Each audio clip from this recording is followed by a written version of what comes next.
Here's a place where all of us can be safe. Our stories of transformation can be safe, and all the things we want to research are safe here. This is Safe Space with Cheyenne. I'm really excited you're here, and I hope you stick around for a while, because I've got a lot to show you before I leave Earth. I love you guys. Welcome back on my Safe Space, friends. I have Cliff Repress. Did I say it right? Absolutely. Yeah. All right. So his story is super important because I really don't think that we have enough divine masculines talking about the divine masculine collective. I'm sure there's like plenty of names out there that you can find, but I really like the vulnerability in his story and what him and his wife, like as a power couple, are setting up, especially locally in Wichita, Kansas. So they have a company called Outer Realm Growth. They offer BioWell technology, which we'll get into that if you're not familiar with BioWell. It is transformative and a beautiful spirit science bridge. They offer a meditation studio, and they'll be offering like any tool you could think that you might need for your practice, for any full moon rituals, crystals, sage. I mean, you name it, they probably have it. They could make it. I know that she hand makes candles. I actually had one of her candles. It was a little small one from a get together y'all had at one of your previous stores. And I 100% believe in energy transfer and putting intentions and affirmations in anything that you hand make. And I mean, your wife's got some magic in her for sure. So Cliff, thank you so much for coming on the show and sharing your story. Because like I said, the DMs, I mean, I think it's harder for them to wake up than the feminine. Would you say? Absolutely. I appreciate you having me on. Thanks for giving me this platform to talk about my story and also just be open and honest about it. I think people a lot of times shy away from it because we've been programmed to be so tough and so strong. But the people don't realize is the people who wrote the programming of being tough and strong also benefit from you trying to be very tough and strong. I admire the vulnerability and the healing. I mean, there's even like a masking and vulnerability where you're like, oh, I'm vulnerable, but I'm not going to change, right? Because it's too much. There's that form of vulnerability. And then there's the surrendering to the vulnerability where you're like, this change has to happen. I have to shed these layers. I have to shed this ego. And I know you've went through both of those, but I've seen both. And I see how one pathway takes you one way and, you know, one pathway just... Like we were talking about, like off the record, we were just like the ego can evolve in a spiritual way and it's a trap.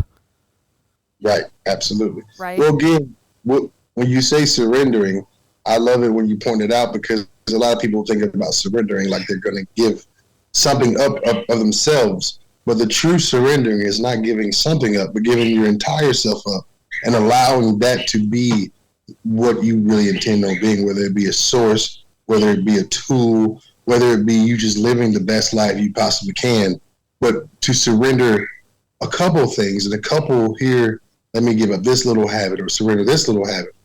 That's not really, going at it. That's haphazardly saying, hey, I'm going to try this. But if you really, really want to get to the bottom of it, surrendering doesn't seem so frightening, but it does on the front end. Don't get me wrong. It does on the front end. It's scary. Yeah, over here in the feminine collective, I have to remind myself all the time. I'm like, okay, I surrendered, but I surrendered in a state of fear and a lack mindset, which is a very low vibrational frequency. So I was like, oh, I have to check myself. I don't have faith. Like I have hope, right? Because I'm doing the work. But I was like, I'm slipping on my faith right now. I'm slipping on like my crown chakra's closed, so to speak, if you talk in those terms. And my connection to source is kind of cut off. So there are weird little pitfalls that I think need to be talked about and addressed. Like I don't really like the love and light campaign through spirituality, like grab you some yoga pants and a handful of chakra crystals and like, boom, you're spiritual. I really do enjoy talking about like the shadow work, the dark night of the soul, this shit that I didn't even know happened to me when I was 8, 12, 15, 17, 18, like all of these things that are truly energetically like stored in my body, like speaking from my personal experience, just because nobody really want to talks about them. I don't know if like you don't make enough money marketing them, or they're just like, oh, well, that's not pretty.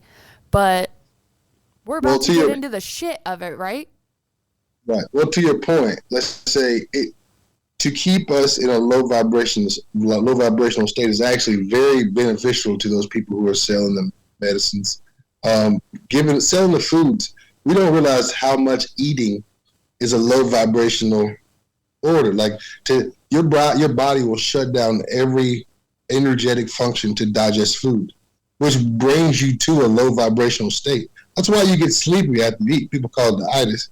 But there's food everywhere. There's 20 I don't know who knows how many McDonald's in the city of Wichita, but every corner you go to, there's not just one restaurant. They campaign it with several restaurants. And that within a couple of blocks of each other this happens. But it's because food is something that kind of keeps your energy body from actually doing what it should be doing. Well, I mean, so as long as you food, but like that's not even food. That is synthetic.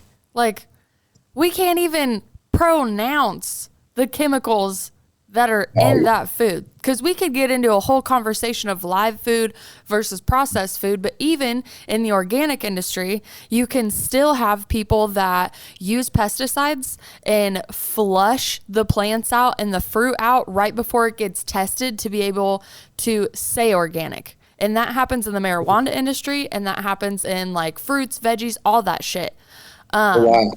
So when you think about like people are like pushing for eat live food, be a vegan, be a vegetarian, be all of this, you can be all of that, but there are still chemicals placed in that food to clog your energy centers. Doesn't get talked about enough. Seems a little taboo because they're too busy going eat kale, eat kale, eat kale. Right. It's a distraction. I hate to say it's a distraction. But if you think about what food was originally for, food is designed for you to eat, to store energy. So if you need to fight or flight, you'll have that energy stored. Mm-hmm. I tell people, in our society today, unless you're in a combat sport, you're not fighting or flighting. And if you're in an abusive relationship, you literally live in that, and you have no idea that that's actually why you live that way, right? Because so anatomically, like the fight or flight, there's a spot like, what is it? Like under your right hip, I think it is. There's a whole just big strain of muscle that connects your top and your bottom. And this is where like a lot of sciatica nerves go in. I had issues on like a little bit of muscle over there. And it's so tight. So like picture going to like your first yoga class as not a divine masculine, but the football player that you were, right? And they're like, okay, I want you to take a couple deep breaths. And you're like, okay, this is weird. I'm breathing loudly in a class. I don't want people to hear me breathe. And they're like, okay, feel into your body. And you're like, how do you feel into your body? You know, and then they're like, feel your lower back release. And you're like, this is really awkward. Why is she talking so slow and breathy? Like really, when you get into it the first what is she trying to achieve? Right. What is she telling me to do? Because there's a vocabulary when people talk to you like that if you're not in tune with your body, if you're not even like truly educated on the difference between the mind, body, and spirit, and knowing how to tap into those, it feels really weird, and your ego completely pushes it out. Like it's like, no, this is awkward. I'm really not going to get into this. So back to the sciatica and the fight or flight. The first time that I was able to really like figure out that I flew in between fight or flight due to like anxiety and like my ego coming in and like protecting my feminine, right? Because I was very over-masculated a big part of my life. Still kind of am sometimes, right? Like I'll hear that dude come back in. I'm like, what are you doing here? I'm fine. I got this. But it's that piece of muscle on your body. And if you do like hip exercises, hip openers, and I don't want to say like intense breath work, you can do like 4 box breathing, 6 breaths in and out, and you'll actually start feeling your body release, and it'll like talk to you almost. It's very ethereal, but you're like, oh, now my hips are a little looser. Like, I wonder why is that? And then you got to get down to the shadow work of it, which is like, why am I living in a state of fear? Why do I feel like I'm not safe? Because fight or flight originally means I'm not safe. So then you go back to educating yourself on root chakra, right? Right. And then, well, again, fight or flight. Well, safety is one of the biggest one, and fear. I mean, so now it's not even a safety thing. It could be a fear that's triggered by just some kind of psychosis or some kind of replaying of an event of the past. And it's a lot of people don't realize how processing these emotions actually does serve you. But if you don't, this is where those fight or flight moments will actually take place. Is any random event could trigger something that you may have seen, you may have witnessed. It could be a sound, who knows? And then again, a lot of that stuff. And you mentioned earlier about just the education of it all. And I think that's really where we are right now, is that people are not educated. Because originally when we started this out, it was really just a spread awareness about vibration, about people understanding their energetic body. For me, being a nose guard, playing football in the ACC, like my aggression level was, let's just say, very, very unchecked. If you believe in the whole toxic masculinity thing, and I do think there's a case for that, then I would say I was definitely. Right. I mean, it's not just the masculine. I'd like to point out, because I believe in toxic femininity and toxic masculinity. And obviously both people want to stand there and like point the fingers back and forth. But I mean, you're right that it's false programming through and through, no matter what side. I was going to say, it sounds like if you believe in toxicity at all, it can have a place, and it definitely does. But we forget that there's a moment in our lives when we're not kids anymore. We become the adults, and in these transitions, we really don't realize that all the lessons that we've taken is what's building us to become that adult. Now, most of those lessons have came from other adults who, I'm not going to say taught us the best they could. Some of them tried to prevent us from making the same mistakes they did, and not realizing that we're not the same people they are, and we're not going to make the same mistakes because we're not going to make the same choices. When faced with some obstacles that they may have been faced with, we don't choose the same. So you cannot protect someone from an experience based off of your fear of what may happen. And that happens so much. So, well, also, I agree with you 100%, but you also can't prevent someone from doing something that you did based on not evolving your perspective and your knowledge. So if, like, for instance, my grandma went through an experience that she didn't want my mother to go through, and the way that she went and educated my mother on how to not do that experience was derogatory comments, speaking from her out of fear, yelling at her, disciplining her because she's scared that she's going to do what she told her not to do. And it's the wrong way to go about it. It's like, you don't do that. No, you're grounded this, like on and on and on, right? So then my mom grows up, she has her own kids. My mom was like, okay, like, I'm older now. I see the error of my ways as far as I wasn't supposed to do that action.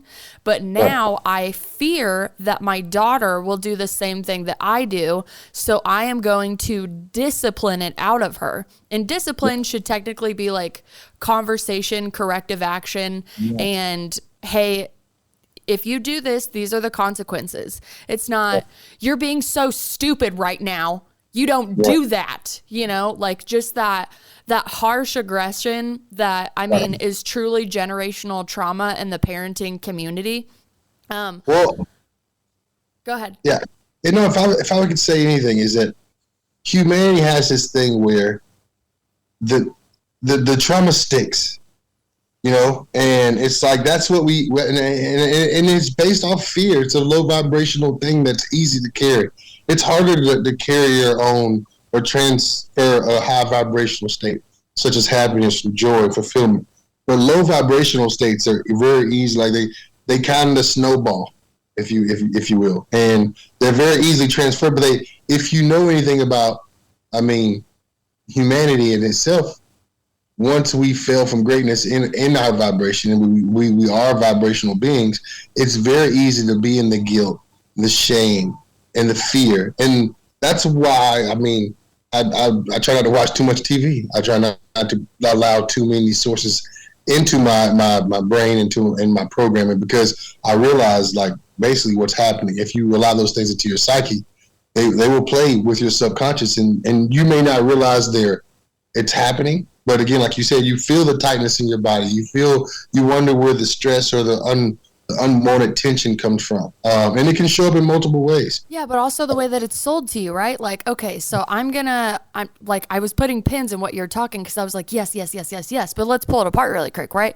So for instance, I'll use me as an example.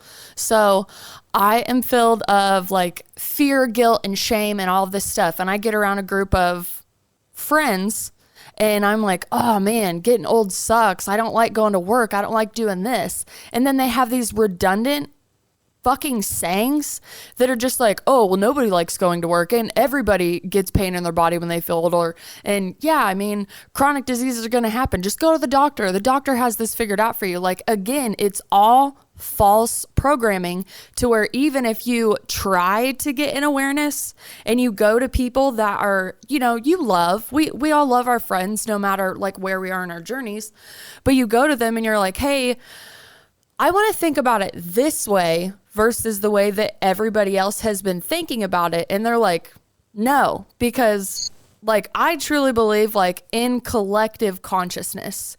So Right. if you collectively from a higher vibrational state, like that's where miracles happen in group of people, right? Right. But if the collective consciousness is poisoned, then we are literally poisoning each other from person to person, parent to child, best friend to best friend, lover to lover. And then we use these stupid fucking excuses of, well, you're my mother, I can treat you like this. You're my sister, I can say that to you. Absolutely. You're my husband, you're my wife. Like all these truly poisonous words that just continuously spiral and literally pull us down into the heaviest density that the universe has ever experienced in all time.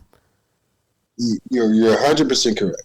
And I want to be very careful about how we approach this, because I don't want people to think, or especially this generation that follows us, okay? Mm-hmm. I don't want them to feel as though we're saying you don't need these factors. You don't need the love of your parents. You don't need, but we do need to view it as the evolution of humanity. We need to realize that, okay, if these things, I guess, like you said, it's the shadow work. It's the generational curses that no one has ever faced. It's the stuff that's happened, and that we're all adults, so nobody bring it up anymore. Well, I hate to say it, but that stuff's it still holds in the back. It still holds you back, and it still occurred. It still. I met a young lady not too long ago. Something happened to her when she was a child, and she had a drunk elder in her family that treated her a certain way, and she heard a man in her life kind of do the same thing. He was yelling a voice at her, and it just triggered all of her childhood experiences. And right there, she became the victim of her own experience. She didn't know how to handle it. She didn't know how to process it. All she could do was cry, because she was that little girl. So you cannot, until you handle, the moment you give that little girl the permission to heal, you go back, because that's still you. That's still your experience. And if anything, your experiences are the number one the building block for who you become. So if you don't address the experiences, if you don't face them head on and you don't deal with them, then that's on you. But see, again, that's what a lot of people don't understand about this, is that, or they don't like, or they shy away from, or the ego can sneak in, because it's 100% accountability. Broke.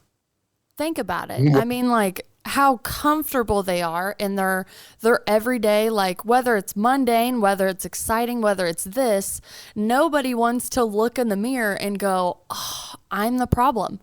I'm moving too fast. I'm not facing myself. I'm running. I'm constantly running from these demons. Running means fight or flight, no matter what fear you're in. You're running from parts of yourself, right? And they're going, it's energy attraction, right? If you run away, it's going to come and get you. And on days where you slow down, right? Because there's those people that never stop moving, because as soon as they sit down, they'll be like, oh, my demons are attacking me. I'm like, dude, you're your own demon. Like, these are parts of yourself. This is not only parts of yourself. If you want to speak and like, just my 8-year-old self comes and sits with me in meditation, and she's just like, hey, this happened to me. This is why you reacted this way the other day. You know, like, that's really powerful. But if you're not into meditation, into sitting down, you're just going to be like, oh, I didn't feel right. I didn't feel right. That happened in the past. What happened in the past is in the past, and I can't change that, because we were only taught a linear timeline. If you think about time as like the infinity symbol, this is one of my favorite things to tell people about with working on their future, working with their future self, their past self, and then their present self being the interpreter. Oh, if yes. Time is the infinity symbol, and you put yourself in the middle of the infinity symbol, your future self is in the front and your past self is in the back. So like, meditation has been proven that you get to elevate to a higher frequency, which means you can kind of have an eagle eye view of your whole timeline. You get to be released from your suffering for a minute through different forms of breath work, which would be spinal fluid going up through your spinal cord and hitting the back of your pineal gland and going through your nadis, NADIS, because it sounds a little funny. Oh, that's good stuff that you're talking about, right? Yeah, that's but it's so true. And I think people just get so over invested in being spiritual that they forget that spirituality is science. It's metaphysics. So I want to say it wasn't until recently, until I I want to say the last 6 months or so, maybe a year, when I realized, like, oh my goodness, there's a goal here. Like, it's not just about balancing your energy. It's not just about, living a life of bliss, but there is an actual scientific goal, like you said, like activating that pineal gland by getting that that spinal fluid to get up. And so like, there's a whole team waiting there to help you, right? I've actually been playing with this. I've been playing with this theory a little bit. Great. Spill it, man. Okay, so there's these energy centers, okay, we call the chakras, right? And we move energy through these, like, kind of one at a time. It's the same thing as you would do kind of with the cerebral spinal fluid. This is different exercises. This is more of an energy movement, whereas you can actually squeeze certain muscles in your body to move the spinal fluid. Because I listen to Dr. Joe Dispenza. He talks about this all the time. Dude, rewiring your brain on Gaia? Yes. I am. Oh, my goodness. I'm a big fan. I've subscribed to his meditations and everything. But once you understand how to activate these centers, okay, I actually think this activation of the pineal gland is actually so in the Bible they talk about this holy oil, okay, the anointment, all right, and we know that your brain will produce different oils, adrenaline, melatonin, serotonin, just whatever your body's in. It's all about the environment and what's going on. Mm-hmm. Even in fear, that's what puts you in fight or flight. So in these higher levels of order, when you get this balance in these energy centers, okay, you can literally activate these energy centers. But so a part of this, and I don't want to repeat this too many times, but let's just say some information that I think it was Melchizedek that was talking about the activation of these energy centers. But he said the original scale of do, re, mi, fa, sol, la, ti, those 7 tones are actually the activation scale for your chakras. Yeah, and if you match that musical scale to the pronunciation of the chakras in Sanskrit, they match so much better to 432 hertz frequency versus just the 440 hertz scale that was. But do you realize this is why Rockefeller changed the sound? This is why. Absolutely. This is why, so I was telling you, when you learned why they had to manipulate music in itself, now you understand, like, your body is a tool. Like, you are a center for this order. And I don't think people realize how much of, I tell people, at this point, I think we can all activate our inner Christ, okay? And we can live in this love, in this land of love. that we are all, now if we do it, it's on us. There's nobody in the sky that's going to come back. The entire kingdom is inside of us at this point. And it always has been. So if we activate it or not, it's going to be on us. If we access it, I'm not a big, repeat the Bible kind of guy, but in the final days, it talks about what happens. And the real people are going to search for the real true God, the true creator. And that's what's happening right now. We're tired of all of the answers. And what I'll say is that I think we look really deep into this physical world for answers. We look really hard, and it's not here. We only see 10% of the spectrum. 10% of the color spectrum is visible to the human eye, which means 10% of reality. But you're talking about like the visual light spectrum, like yes, even the if visual you're light talking about spectrum. densities like 4D, 5D, how people are like, whether you believe in it or not, like dumb it down to ghosts, right? Like some people believe in them, some people don't. Well, I actually subscribe to the fact that there's more stuff going on in that dimension than it is going on in this physical one that we're looking at. We think we see everything. Humans have this thing in our brain. We've had to try to simplify stuff and try to get it to the point where we are in control. This is kind of where a lot of the understanding, where biblical understandings and all this stuff, because if you read the removed books from the Bible, and I'm not gonna get into that. Let's just say Book of Book of Thomas. Where are we going, bro? Where are you going with this shit? I am shaking with excitement. All I'm saying is you'll start seeing the true power of the human, the body, the person. And when you start seeing these examples, you realize that these examples are stuff that we can achieve, we can do. Well, you have to allow yourself to raise your vibration. You got to do the stuff. You got to drink the water. You got to get out into the sunlight and absorb some. You got to ground. You have to make these little things kind of part of your life, even if it's not something you do every day. I'm not saying wake up every day, go out, you got to do yoga, you got to do it. But there are certain things that we can all do, okay, and just incorporate a more spiritual understanding in our lifestyle. Like you said, if you know the food that you're eating from out of the window isn't really food, then is it really necessary to eat that 3 times a day? Is it, and there's just food in a mental vice box is what I call it. Cause I love bad food, right? Like it truly is like a vice to me. It's a comfort thing. So like, I'm really big on blessing this food to the nourishment of my body. I'm really big on grabbing my water and blessing it and putting affirmations in it and just whatever I can do. And I'm not saying that like, like if you're kind of having like a low vibey day where like, you're not necessarily hopeless, but your faith really isn't in check. You really are just, you feel cut off from God, source, prime creator, Right. whatever you want to call it. And you really do dig into the physical world. You realize you're outsourcing like even all of your senses. You're just like, Right. oh, I need to go be stimulated by my cell phone, by my friends, by this movie, by this, by this, by this. Like I can't sit down in silence because I have ADHD. I have this. I can't do this. And it's Right. just all false programming. So like the unlearning process is painful. It feels like you're ripping flesh from bone and you're so attached to your identity that you're like, this is my flesh. It cannot be ripped. This is me. This is me. This is me. But you aren't even your thoughts and your body is technically borrowed, right? Because as soon as you die, it decomposes and you become back to earth. Unless you're buried in one of those overpriced caskets that they're like, the body never decomposes.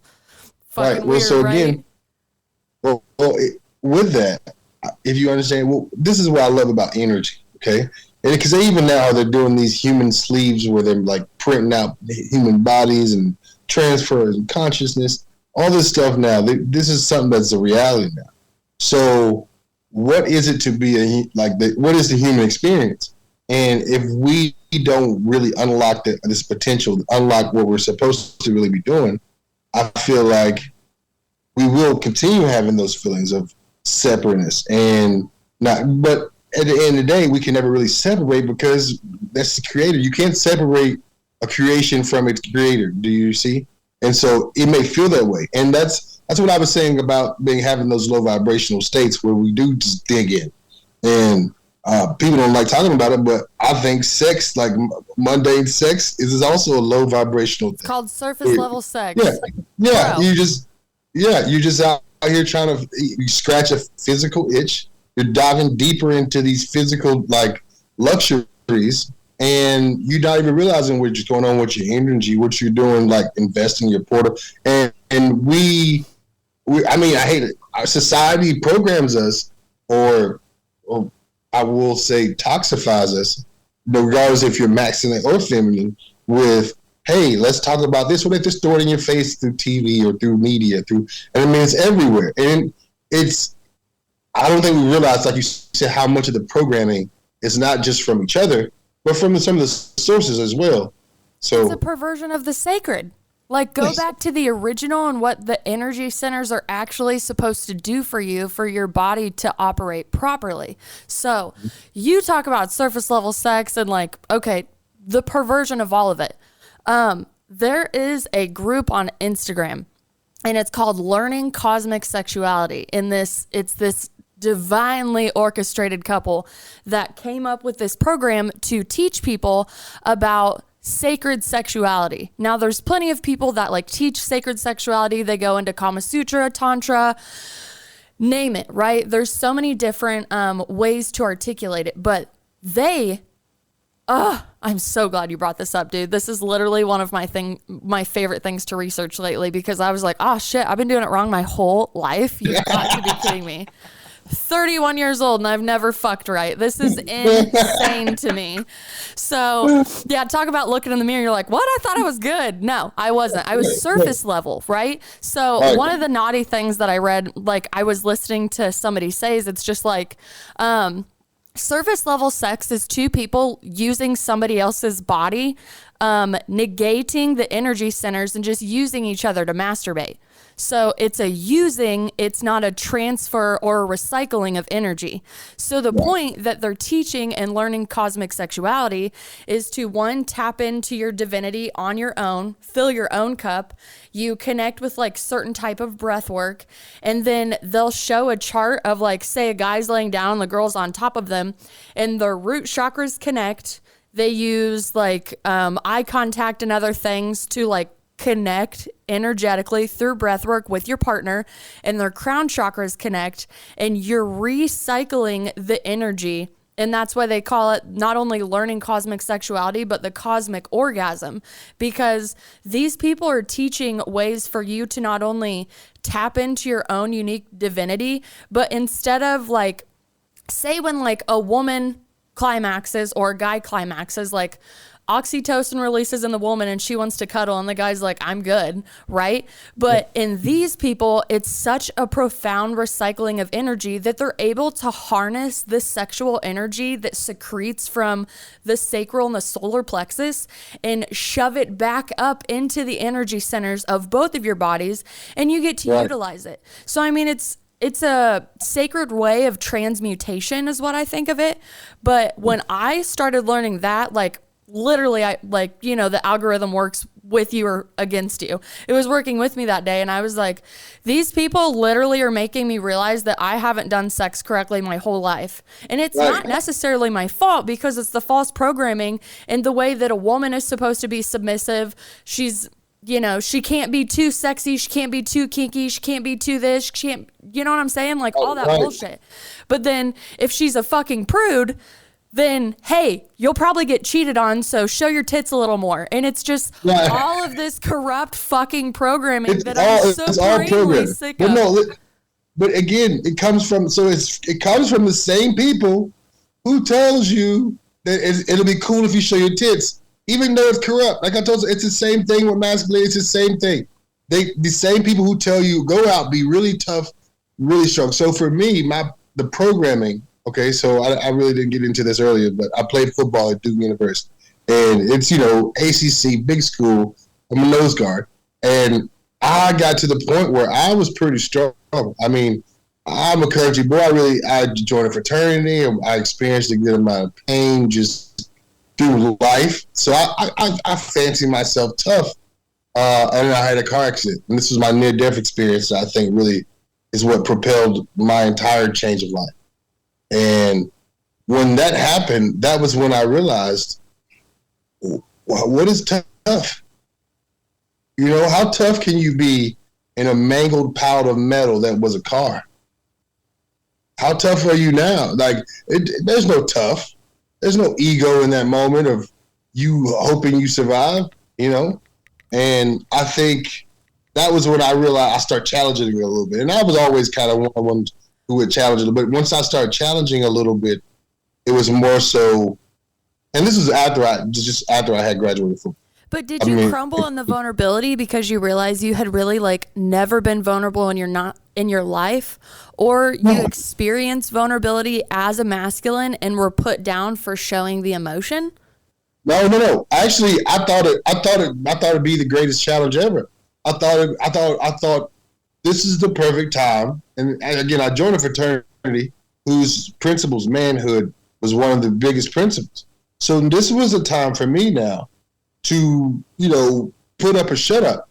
I liked the test. It was one of those things where, I've worked out, I've been an athlete, I've trained, I'm all this stuff. So now that the script is flipped, just a little bit, and I'm having to tap into my emotional self and challenge myself to go further emotionally. I think that was when it was, I didn't realize what was happening. I didn't realize the challenge that was before me at first. But the more I started appreciating life and appreciating the things that was put in place for me, my opportunities, all of the stuff that had occurred in my life that I had kind of just went through and just as a, operator and not observer, never sitting back and being thankful and observing all of the, the likeness and all of the, just creation itself and how fortunate I was. I never really did that. And so once I started doing that, it was more so of, well, if all these things have came together for me to be here now, then what's truly my calling? What tool am I making? What am I here for now? And at the time it was, to take on that challenge. And let's just say in the beginning, it wasn't easy. I had to learn a lot about myself. I had to learn, I had to deal with me, and I had to deal with all of me, which is a lot because I come from a family in the South. Me and my dad never had a great relationship. And when I tell you I had to face every single little thing that I thought ever bothered me, it did. And if it bothered me, I just went in ahead and faced it. And it wasn't easy. Every time it came up, sometimes I would run away from it, but usually every time I'd say, I'm not going to deal with it, when it came back up again and I felt bad again, I told myself I'm not going to keep allowing this thing to pull me back down. So I have this thing now where I put stuff to bed. I feel like if you can put it to bed, then it doesn't have power over you. So, people, they have this thing, well, this person made me upset. Well, why don't you spend some time with yourself, okay, and get upset by yourself? That way, when something does trigger you, this person does not have ultimate control of you, of making you upset. It's not that we don't get upset or we don't feel, it's that our emotional intelligence is really low.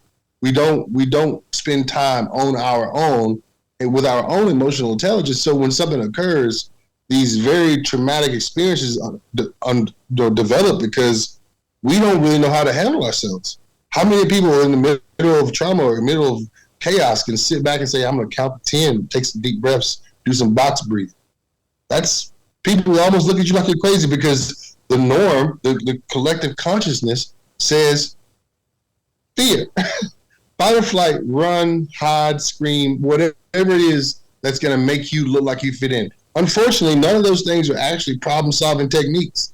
But somewhere in society, we've been all instilled with this crap. So, yeah, that's where we are now. To expand on what you were saying, though, because it all makes perfect sense to me, but there is a video from Hans Wilhelm. He is a guest from season 1, and he talks about the power and forgiveness, and then he writes out an illustration.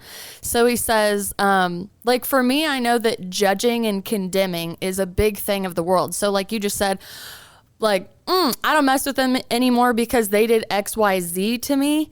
And just so you know, don't go around them, don't do this, don't do that, right? So you haven't forgiven this person, seen the error of your way in the situation, seen the error of their way in their situation. You just sit and you do judge and condemn. So when you condemn somebody, you're basically putting them behind bars. You're putting them in an energetic prison, and every prisoner needs a guard. So you are the guard of everybody that you've judged or condemned and never forgiven. So speaking energetically, you have a million cords, energetic cords, just leaking out of your astral body. And every time you kind of get like, let's just say a PTSD moment, if like your ex gets brought up, this person that broke your heart, like all of these things get brought up, your kind of fight or flight kicks back in, and you feel justified in your anger, which means you're holding onto your anger, blocking that energy center, and you're literally like Groundhog Day, repeat. How many times are you actually going to repeat this before you realize one of Jesus's greatest teachings was forgive? Forgive and love. Do not judge. Do not do this. And he's telling you that because it lowers your vibrational state. It keeps you in a low frequency of fear, just jadedness. Like I remember when I was so fucking jaded in my 20s because I felt completely justified by the way that people had hurt me. And I like knew down to an analytical science of why I don't fuck with you, right? And then I would go around and I would just be like, somebody would be like, oh, I'm going to go hang out with this person. I'm like, fuck that bitch. No. And I mean, like, I'm not perfect, right? I'm definitely not like preaching from a pedestal where I'm like, oh, I'm all loving. I always lead with compassion. No, this is my human experience. And direct experience is how I 100% learn, right? So back to the judging and condemning, it all goes back to lowering your frequency. And then like you can go through behavioral therapy. I'm not saying that I'm not a big fan of it. I'm just saying I can hide from a therapist. I can sit all day in an office with you and yeah, you're going to give me some really good tips and tricks to go ahead and like make my day a little better. It's kind of like adding to my battery pack, but not showing me how to unconditionally fill my cup because most of my faults are in my subconscious programming. So right. your personal reality is your personality. And you're in a theta brainwave state from like 0 to 7, 0 to 8. So everything that's going around you as a child, all of these kids, and speaking from an energy format, like you're developing your root chakra in those ages. So if you don't feel safe because you were in a bad environment or all of this stuff, you're subconsciously doing it, but those actions actually aren't going to act out until later in life, which is why biowell technology is fucking profound because I have always loved spirituality. I've always loved like researching divination, different religions. Like, are we all saying the same thing in a different format? And who is polluting the ancient knowledge, the actual way of like naturalism, like being one with the earth and spirit, right? So I realized I wanted to believe on a conscious level. I would sit here and I would read these books. Like this one, I mean, I actually believe now, but picture me in like my 20s. It's called Returning to Oneness, the 7 Keys of Ascension. As I'm consciously reading this book, it makes fucking sense, bro.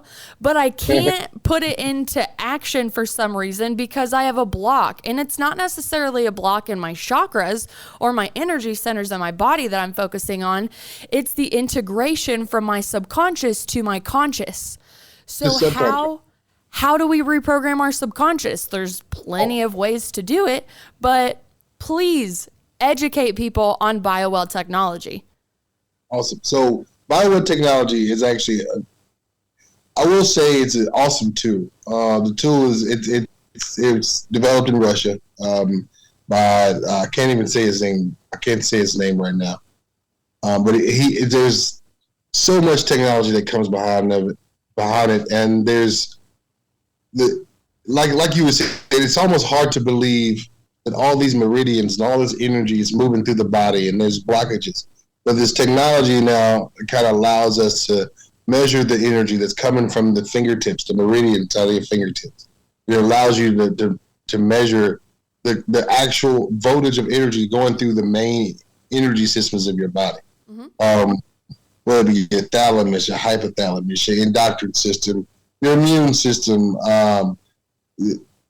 There's just, the technology is amazing. And if you don't, what we don't realize is in this country, we look at the body as organs. And other parts of the world, they look at it as a functional system.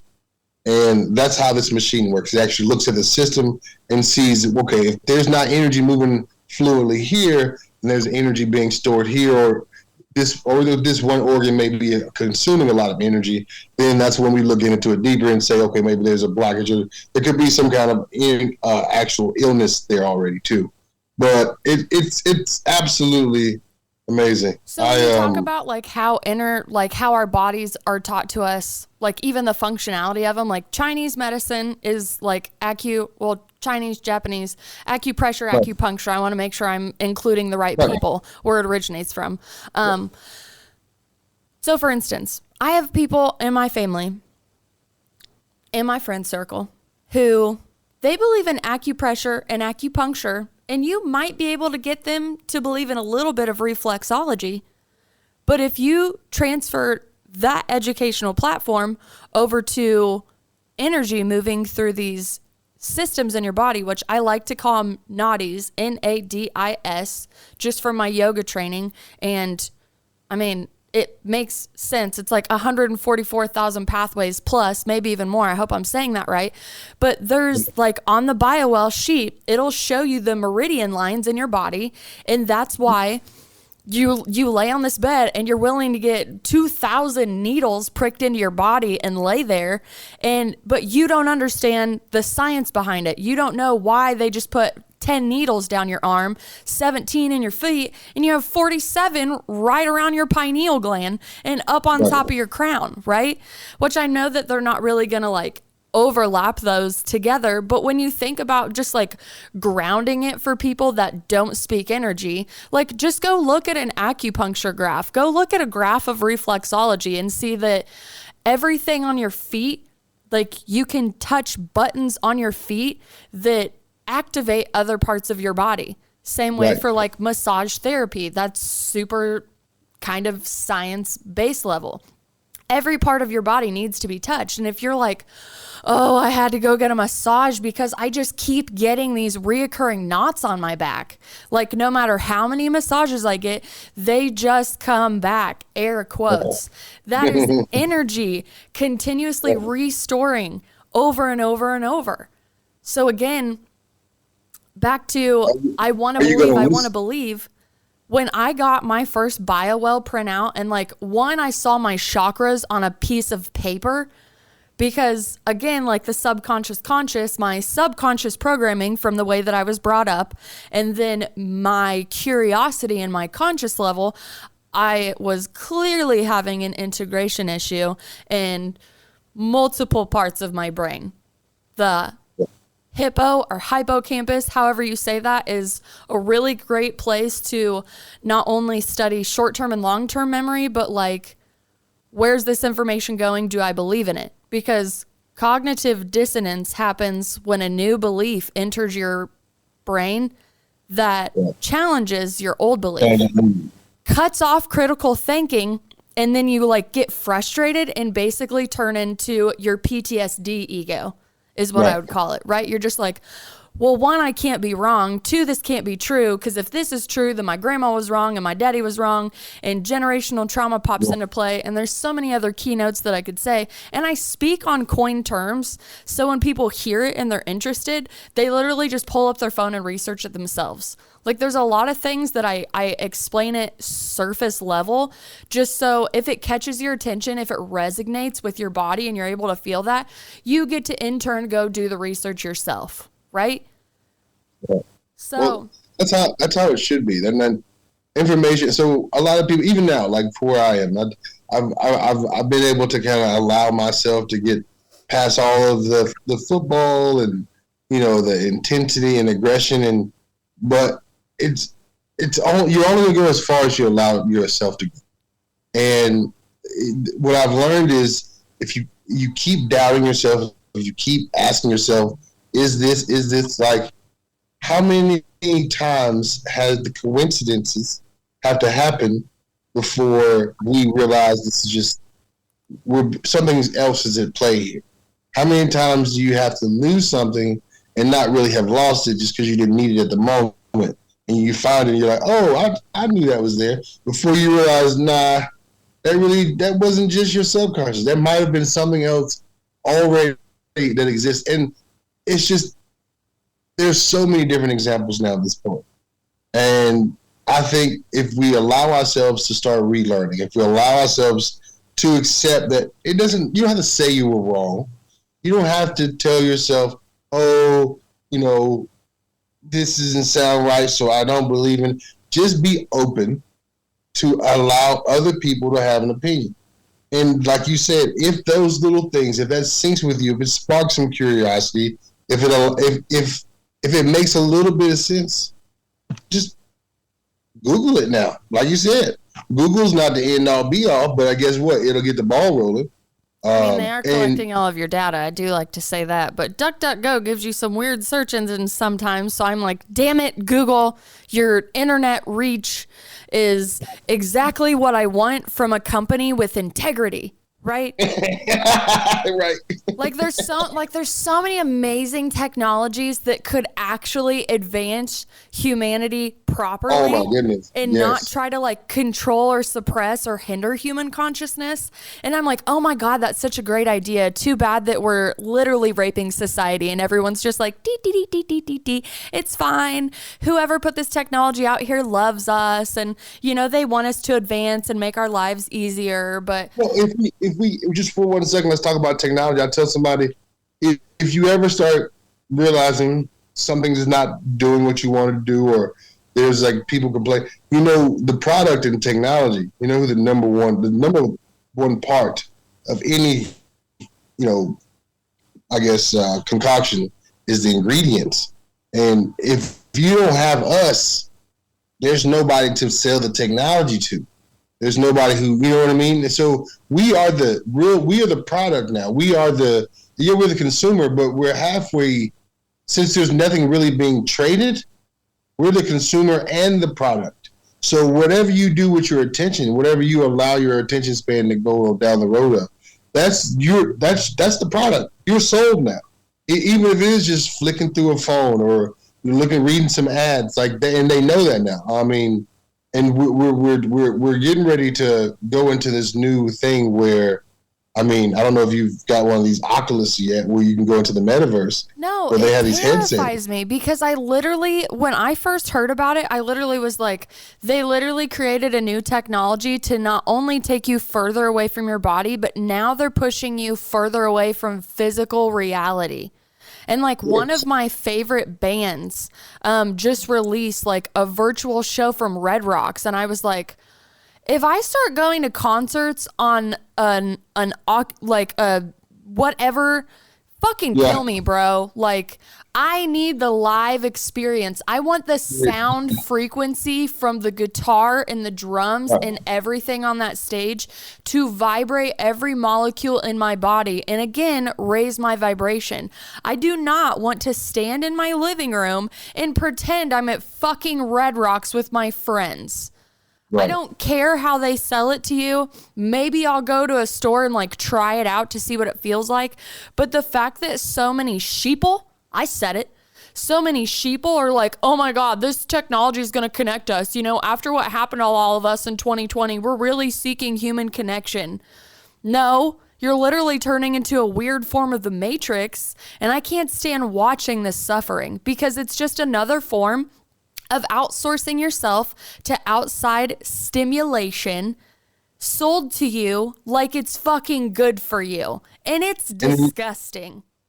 You remember when we were talking about how these small changes come about and people think they're better?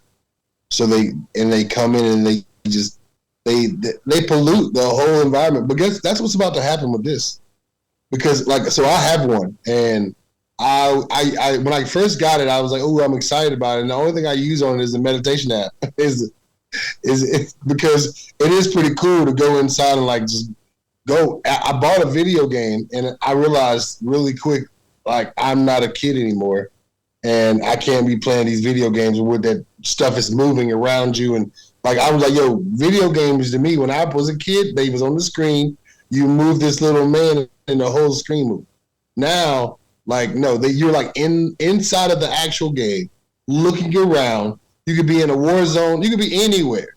And I was like, yeah, what does that do to your daily consciousness? Are we going to have a rise of people just like going into a supermarket and killing people because they actually think that they're in a video game? That's the fucking problem that nobody is either can't talk about, right? Because it's one of the biggest companies in the world, or it's just like, this is going to corrupt physical 3D reality, and it's going to pull you further away from your divinity. Remember we talked about those synthetic sleeves, right? I mentioned those sleeves earlier. That's a real thing. If they can already download. So let's talk about consciousness a little bit and about, I guess, where we are as humans. I think we all have an opportunity to ascend. And you ever heard that thing, if you don't use it, you lose it? I don't want to say we're going to lose our opportunity to ascend in consciousness, but I'll say that there's factors in play right now that directly want to keep us from ascending. But think about hell on earth, right? Like everybody's so focused on this biblical entity coming down, excuse me, and saving us, right? Another form of outsourcing your power. Somebody on a white horse is going to come save me because I'm so worthy of being saved, but I'm so unworthy of doing my own work, right? But if you think about what it's actually doing cognitively, consciously, and I mean, I love all of the teachings from any indigenous tribe ever when they talk about how far we've gotten away just from the land, from killing our own food, which I know people like talk about another form of outsourcing, right? Like, hey, we'll get all your food, just come to the store and pick it up. How far over time we have moved and moved and moved. It's not just like humans that have done this. It's a higher, I don't want to say like a higher level, it's a lower frequency group of entities that are manipulating everything. So ascension, yes, going into the higher realms, rainbow body, light body, crystalline, like keep going with all of those bodies. But when people talk about the rapture, the end of days, volcanoes exploding everywhere, we can't be flooded all at once again because there's rainbows in the sky, and Noah's Ark story, which there's plenty of other stories before Noah's Ark, but that is a completely different episode. When you think about hell on earth, look the fuck around.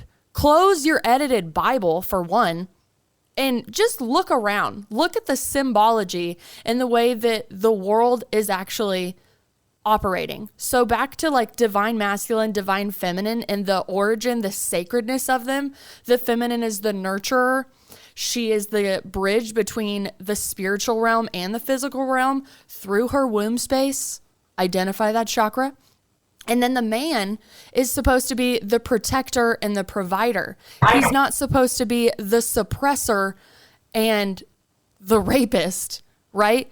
The fact that there's this whole movement of women that are like, I carry mace. I can't walk to my car in a parking lot by myself. I can't do all of the freedoms that like men get in society versus women walking around fear, like being catcalled, being eyed across the bar, feeling like you're going to get drugged at a bar, like all of these things. I'm not saying men don't get raped and that shit doesn't happen to them either, but the collective and the feminine, that the fear mongering and the suppression of the feminine, you really have to go back and wonder, like, why are we suppressing something that's so sacred and so beautiful, right? I oftentimes ask this question because I tell people, you know, when you're a kid, if your mom feels good, then everything's good. Like when you know what I mean? Like if the woman energy, the feminine energy in your life is good, the women presence. If they're happy, most of the time, they're cooking, they're cleaning, they're singing, they're happy. They're doing whatever they can to make sure everything's they're creating happy. and they're multiplying, right? Right, yeah. So, and like you said, we do so much, but I think it goes back to the fear, right? Because if you keep everybody in this fear state, all right, and women, you guys are never going to be okay in this fear state. But you guys are the first ones who suffer from anxiety, depression, hypertension, like all these different things. Women are the first ones that, because you're not, that's not your natural state. You're supposed to be in a nurturing, loving state where you can enjoy the energy that's moving around. So, yeah. And I mean, we can talk about the fact that the left side of your brain is masculine and the right side of your brain is feminine. But then contralaterally, you switch those and the sides of your body are opposite, right? So when we talked earlier about you first tapping into your feminine and realizing how over-masculated you were, those heighten places in your body that suppress the other side of you. So back to me, I was completely over-masculated for the longest time. And I remember just like going through a lot of like journaling and meditation and really talking to parts of myself. And I had to ask myself, when is the last time I felt safe?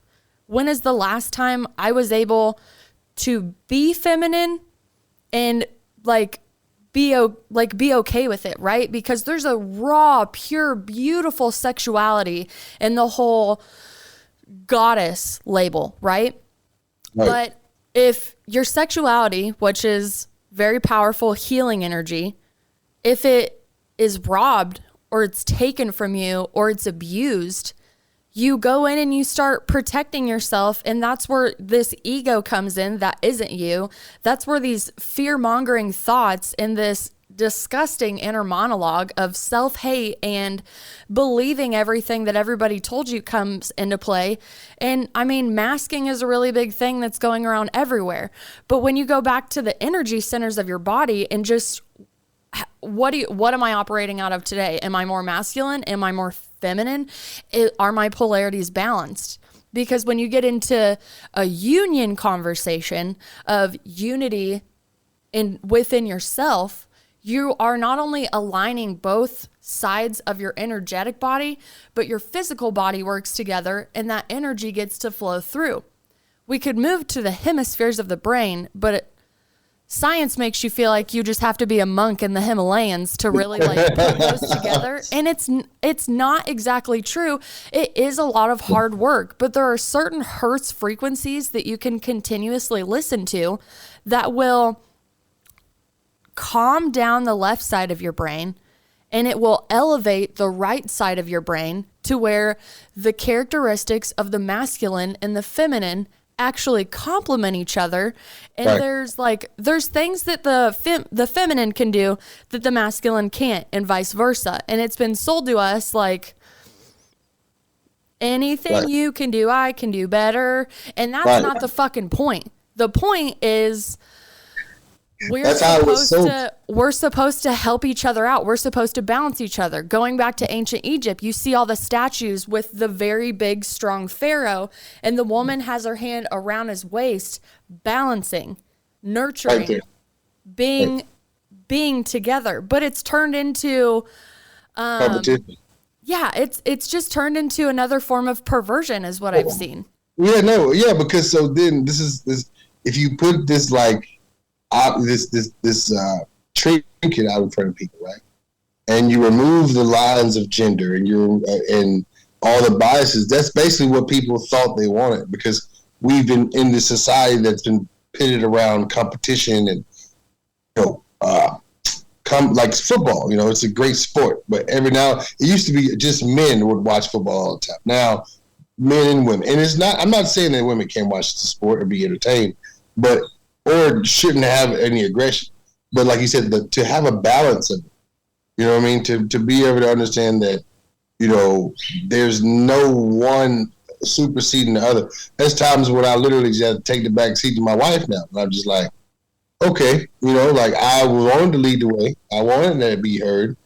And it ain't working for both of us. so then I'm just gonna have to allow you to do whatever. I don't think that being a man means that you're the leader. I actually think that you need to clear the way and protect what's most precious behind you.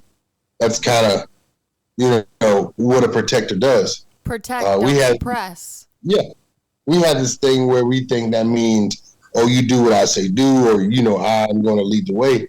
When in fact, like that's not it at all. Because if I was going into battle, the first person I sent into the room, like to the battle, wouldn't be my leader. I tell you, like, and that's kind of where we are as men. We're the first ones in the fire. We're supposed to be as a protector. So that's not. I think the human brain does this thing where we want to understand stuff, and we want to be, the ego say, "Oh yeah, you're in charge. You're the tough one." At the end of the day, it doesn't matter. Because those really, really tough guys you meet that are really, really tough, who don't show any emotion, you should probably if they could themselves tell you how out of whack they felt by being this masculine, they would. They would tell you this is not comfortable. I want a hug. I hate to say it, but they would scream that but I mean.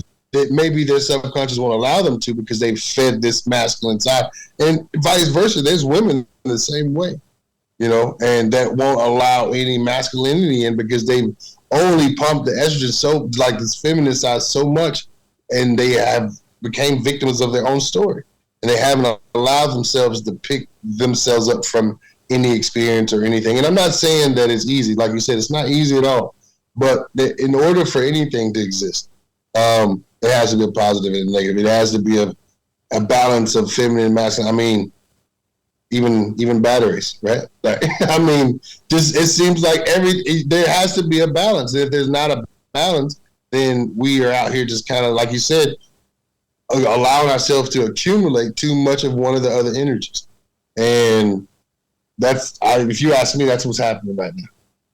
Absolutely, but you have to admit it. It seems completely orchestrated. Yes, 100%. Yeah, and it's not just, okay, I'm going to go read a Bible and pray. Like, the Third World War is the spiritual war.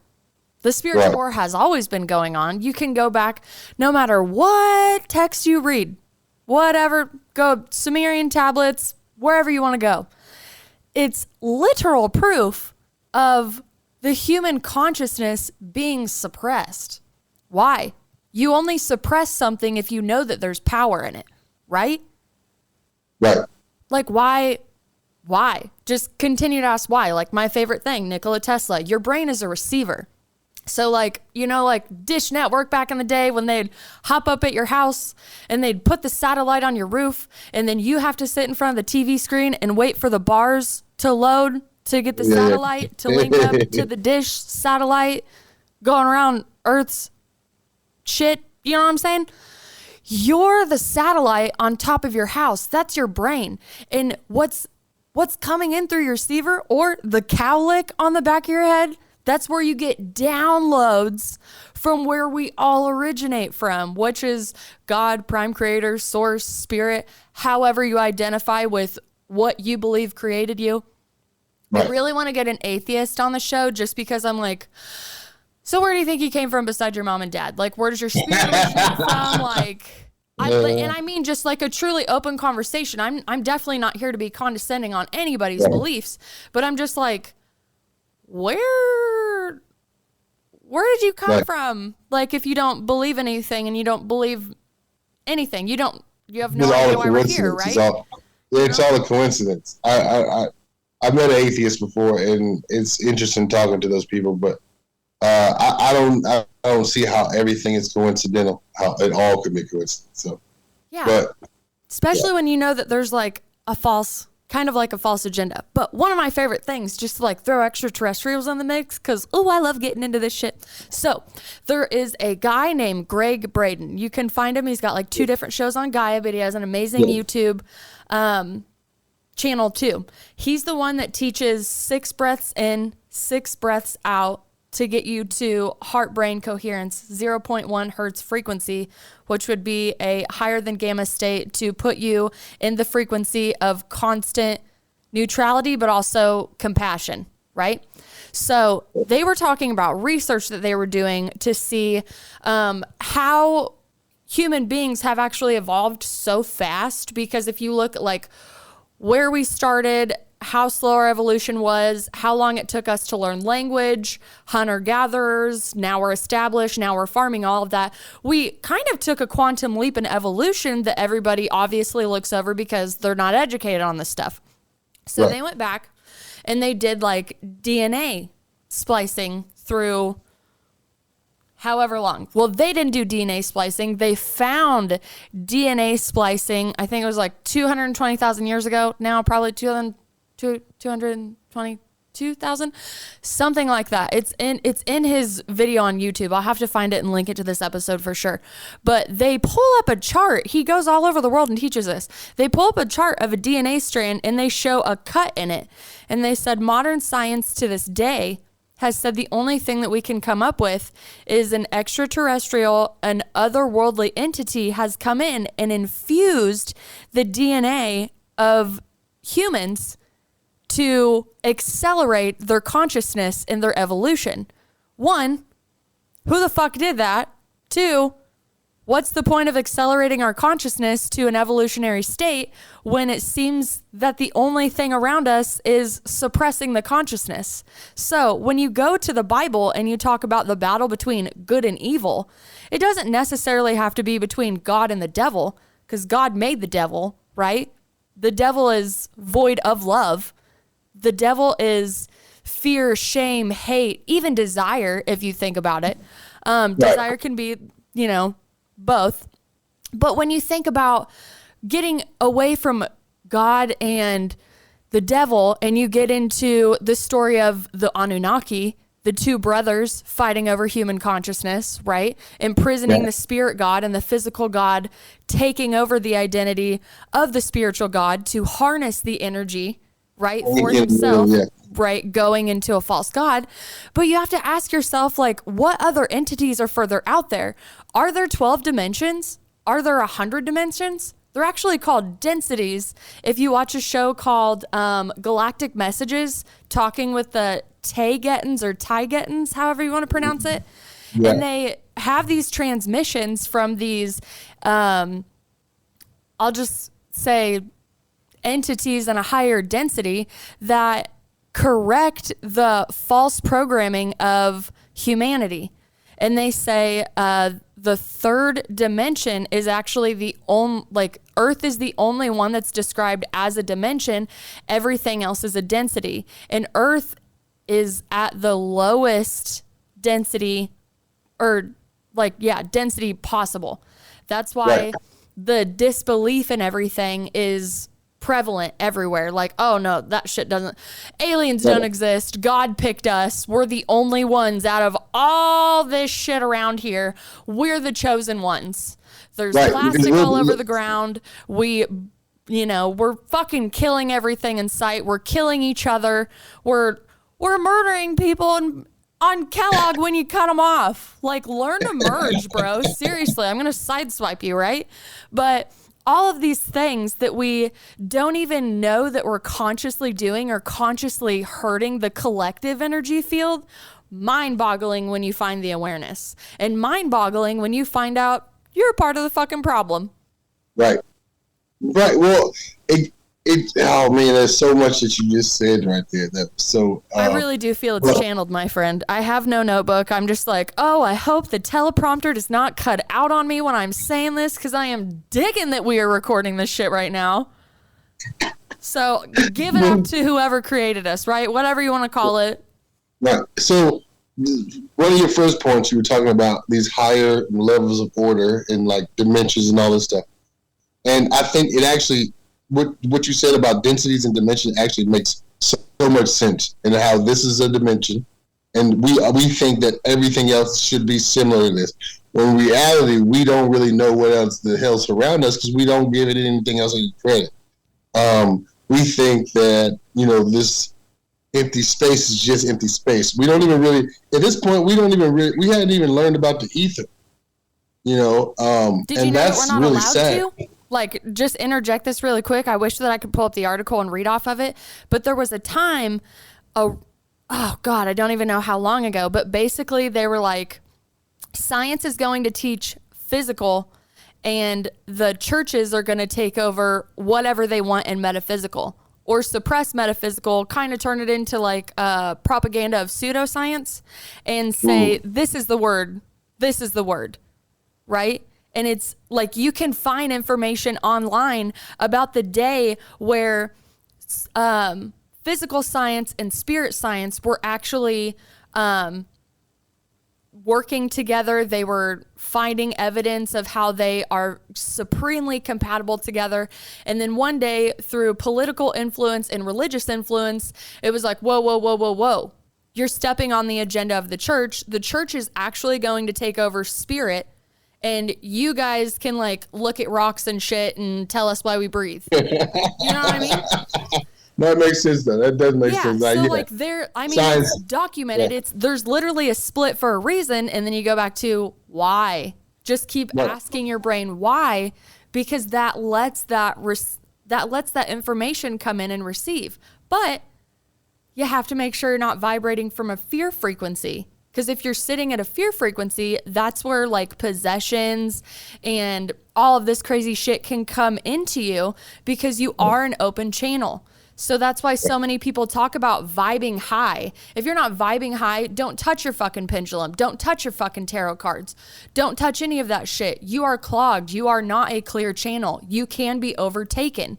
And then the false propaganda in spirituality where it's like, if you touch tarot, if you touch pendulum, fuck a Ouija board. That's never a good idea. Okay, let's just... Right, it's all bad. Yeah, fuck that. Because literally, like, you're open up to everything. But when you're doing it in the correct frequency with the right intentions and the right protection, that's when divinity gets to come in and you get to be a vessel for the divine, which is my favorite way of saying. Back to the spiritual ego, though, you can easily be overtaken by the false teaching that you can literally just extinguish your whole ego. That's not the point. Like the whole light body thing that's been taught to us, that you have to get rid of all of your darkness. It's the yin and yang symbol. They complement each other. They work together. You purify your disposition, Buddha. You purify it. You do not eradicate it, because then you'd still be completely imbalanced. Right? Absolutely. I think that's the part of it that people think that it's like so mystical, is that they think that you've done so much work to become the person you are, where at the end of the day, you are just the sum of your experiences. And you now have allowed yourself to face those experiences, to come up to so you're not continuously suffering those moments, suffering those feelings, those experiences of, you know, regret or doubt or shame or whatever it could be. I like to call them karmic cycles, because you're not just fighting your karma from this incarnation, but I believe in reincarnation, and I 100% believe Jesus taught it, and I got ripped the fuck out, right? But you're fighting collective karma, and you're fighting this life's karma. Right. Shit that people also don't want to address. So that's where... you got to be accountable of your shit. And like right now, hell, the system at B is trying to get rid of slavery and all this other stuff, because they don't even want to admit this shit that's happened in this life cycle. So, you know, if we're trying to erase history that was, 100, 200 years old, you know, damn well they're trying their best to erase history that's, you know, anything that has to do with what we were capable of or what we were doing before or what our purpose was. That's why when I look in history, I tell people all the time, if you just look and see what we're doing now, it's just a glimpse of what we've been doing. And if they're trying to, you know, manipulate history now and tell us this is not the way we were, this is what, think about what they've done over the long haul, like the powers that be. And see, about what you were saying earlier about the order that was to be, that kind of came about, and who would distort it? Why is there so much distortion? Why is it so hard to get back to? And I used to ask that same question until all of this that I already believe in kind of gave me the answer of, if there's a documentation that supposedly was to give you order and, I guess the commandments, the what you should live by. If there is a document such as the Bible that already supposed to give you that, then it had to come from somewhere. There's one out there that hasn't been tainted, that man has not taken. Because the library is pretty vast. I think people forget, like, when you talk about, books that we read now, we're all into this, fiction, nonfiction, you read all the entertaining. But before, people weren't writing books just for the fun of it. Like, they were really trying to get some real knowledge on paper. So when you go back to the old books, like I tell people, there's more books that talk about Jesus than just the Bible. People look at me like I'm crazy. I'm like, no, there are other books. Jesus was he was a great sage. So he didn't just make an appearance in one book. Like, that's not how it works. Even if you go back and start learning about Reiki, you'll run into Jesus again. So it's interesting the way that we as humans, we've told ourselves this is how it should be. And I think we have not interested ourselves in, like, the evolution of the way humans should be treating each other now. Like, right now, I have a son with autism, and kids with autism are like, 1 in every 4 births, birth defect. If this was 1900s, or this would be considered some, like, I would be surprised if the decision making at that time would be talking about trying to literally beat kids to death. You know what I mean? Because of how orderly and pure they wanted everything to be.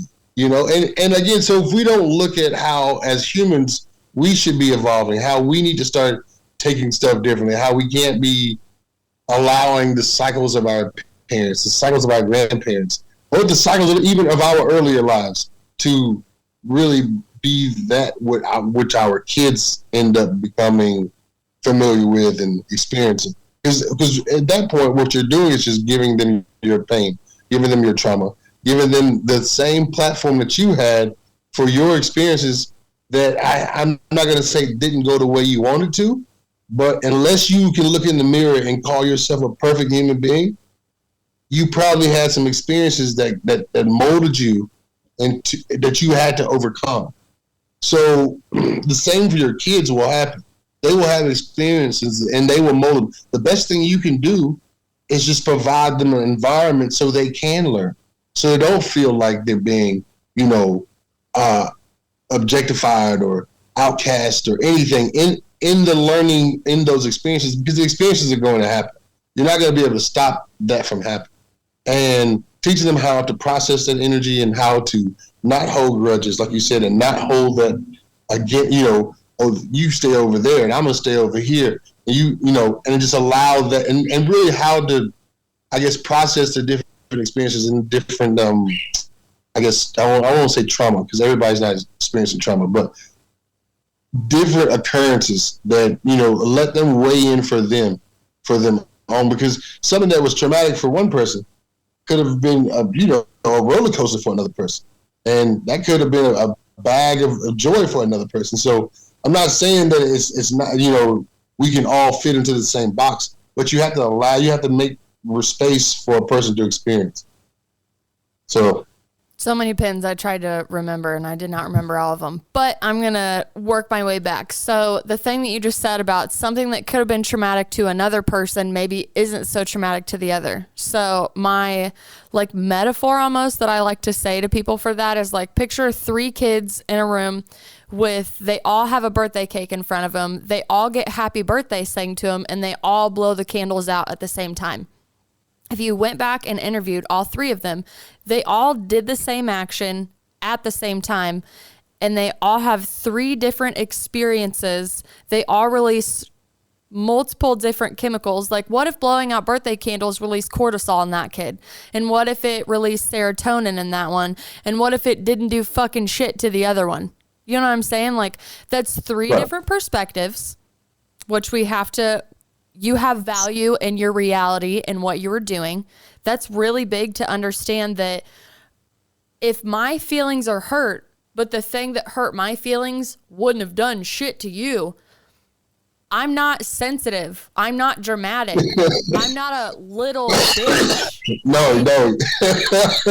My perspective matters, because if you're going back to source energy and breaking off from source, this little light of mine that I'm gonna let it shine, that little piece of the light, that is me being a physical interpretation of the creator.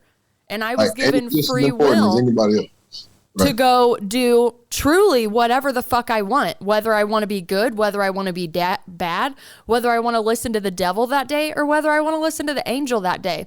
I was loved so much from where I came from that I got free will. And then, hey, maybe if I do it right, I'll actually get to go report back. And it's not judgment day where you're condemned for your actions. There will be corrective action. There is such thing as the law of karma that, I mean, there's so many different interpretations of karma, but let's just stick with that one, where you will pay for your trespasses.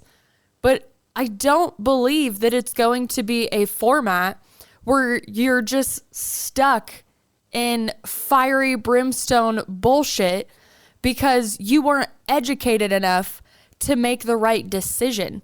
There are things that, yes, we do on a daily basis where we know better, and we still decide to, you know, kind of like our ego takes over, so to speak. You're like, oh, I'll be fine. I can get away with it, whatever. Like, you're building negative karma against yourself. And karma is usually served super fucking cold, or right when you least expect it. You know, like, I can't tell you how many times I've been like in a high vibe state, and I'm like, ooh, girl, this is going to be so good. This is going to be so great. Perfect example. When I started my first podcast, I was so excited to finally feel good enough to start talking again, especially in front of a microphone, because for the longest time I hated my voice. So I was like, I'm not talking. I'm not doing that. So we got the studio set up, got everything ported up, planned our guests, fucking everything, ready to go, right? 2 days before we recorded, I was doing a 10-minute yoga session on my house, waiting on my baby girl to wake up from her nap time. And I came down on my knee wrong, and I popped my meniscus, like tore that shit.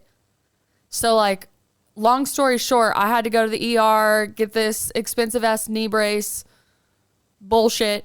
And now like I'm getting back in the fear frequency, right? Because I'm like, oh shit, am I gonna have to get knee surgery?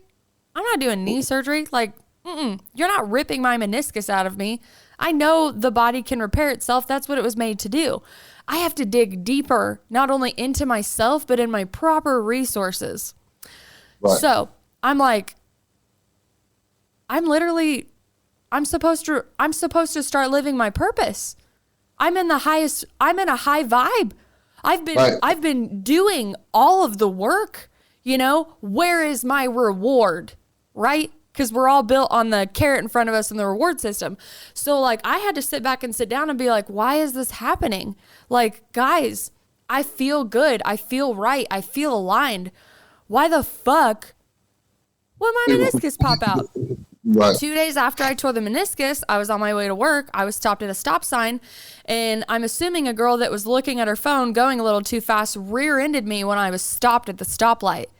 And the knee that I was on the brake was the knee brace. So when she hit me, my knee twisted all over again, and I got a second impact injury in the knee brace. Oh. And I looked up at the sky, and I literally said, you got to be fucking kidding me right now. Yeah, like, what's going on? Yeah, I was like, I'm listening, but what in the actual fuck? Yeah. Got out the car, had a great conversation. Girl, to this day, is super confused how someone she could hit could be like so nice and understanding. But I was like, tap into your higher self. Right. You go to the green room, go eat some M&Ms, bitch. You ain't here right now. Like, do not react. Do not react. Because you know it's not gonna do anything. Yeah, it's not going to do anything good. I'm not going to be, of course I could be like, it's your fault. I was stopped. How could you, like, I could do all that bullshit, but I don't like being mean to people. I do like protecting myself, right? So I had to sit back and be like, how the fuck am I vibing so high? And then all this shit kind of comes for me. there is a perspective where I could be like, hey, maybe this is some karma I'm clearing out. Super cool.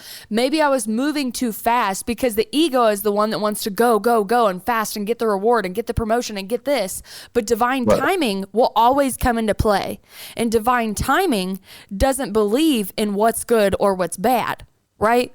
You heard, well, it's a Buddhist story now, but it originates from China, where the man lives on a farm. I'm totally paraphrasing this. The man lives on a farm. His horses got out. His neighbor came over and was like, oh, sorry about your horses. And he's like, who says what's good or bad? Neighbor goes away. Horses come back a couple days later and bring like 2 or 3 horses with them. And the neighbor comes back over and he's like, wow, what luck you have. That's so good. Now you have more horses. And the guy says, who knows what's good or bad? So a couple days later, his son gets on one of the wild horses to, you know, get it into shape. Horse throws him off, breaks his leg. Neighbor comes back over. He says, oh man, I'm so sorry. That's so bad. Neighbor replies, who knows what's good or bad? 2 days later, the army comes in to draft all of the young boys in the neighborhood. They can't draft him because his leg's broke. Who knows what's good or bad? The point of the story, at least what I get from it, is maintaining and observe, don't attach. Like, if you really can't tap into like the neutrality or the compassion because you're so busy reacting, like cause and effect all the time, it shows an imbalance in you. There's a way to unbalance yourself, right? It's a lot of the stuff that we've been talking about. And I know a lot of the things that we've talked about really aren't like beginner level. It's like beginner cognitive dissonance. What the fuck? We just ignited a bunch of dark night of the souls in a bunch of people. Refer to my first podcast, Spiritual Smorgasbord, and keep coming back for this one, because Spiritual Smorgasbord is 100% a guide to help people that have just started waking up or like definitely have a curiosity of like what's going on in human consciousness. But moving forward, there are so many times, even in my daily life, where I still react. And then I go, oh, I'm reacting. I'm attached. I'm attached to this person. I'm attached to this scenario. I'm attached. I'm attached. And as humans, our brain, we need labels, right? I'm a woman. My name is Cheyenne. We need those labels, but they're attachments.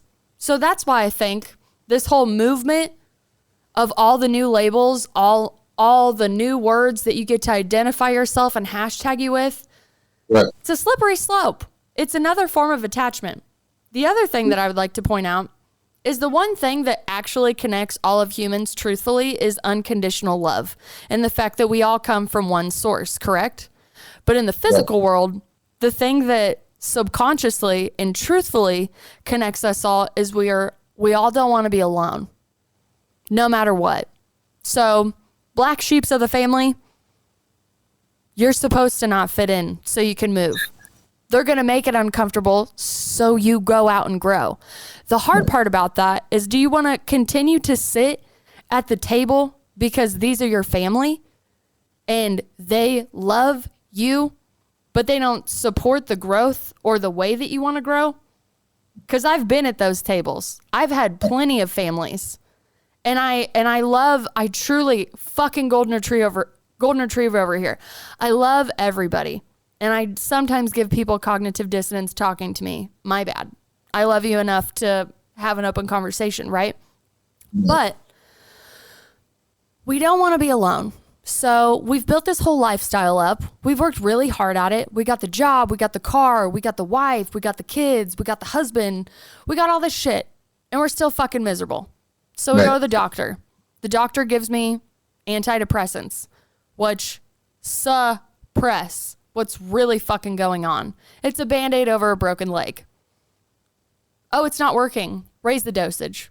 You know, all this shit. Don't face the root of the issue, okay? Don't face it, but just go get yourself a pill and you get back in line, okay? We need productivity, because in the physical world, there's truly something taught that you are only valuable if you are productive. And I remember feeling that way. I remember the first time I sat down and I was just unworthy of existing because I wasn't productive. I've had 2 guys tell me recently that their value is tied to how productive they are, and And I try to explain to them that, no, you're still valuable, even if you're not, producing that.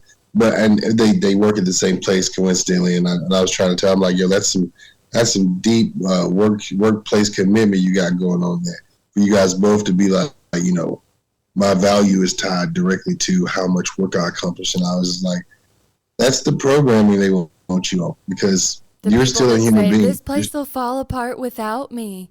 Right. No, bitch. Right. No. If you die tomorrow, is it going to close? No. No, not at all. But it's the same thing that people who overthink and they never stop and think. If you stop thinking about all of that, if you stop processing all of those worries and fears and those doubts, if you stop for one moment and just took some time to yourself, are all those things going to come true just because you stop thinking about them? No. You know what happens is you can actually allow yourself a little bit of freedom, because you free up some of that mental space of without thinking about all of the negative. I told somebody, if you can think about all the bad stuff that's going to happen, that means you have a space to also think about some of the good stuff. So it's up to you to challenge yourself. Oh, am I gonna tap in and challenge the challenge? Because the challenge is, worry. So now, are you gonna challenge the worry? Just don't tap in just enough for the fear to take hold. Go ahead and challenge the fear too. If it's truly a fearful situation and it's going to end me, well, shit, I better go out with some wherewithal, rather than going out as a victim saying, oh my God, this is so bad. Oh my God, like, do you understand what I'm saying? Like, you would at least want to say, hey, I took the opportunity and did the best I could, rather than just sit there and be like, oh my God, this is so bad. And I think we've all kind of gotten into this place of and I don't want to say victimization, but we are our own suppressor, I guess. We're out here.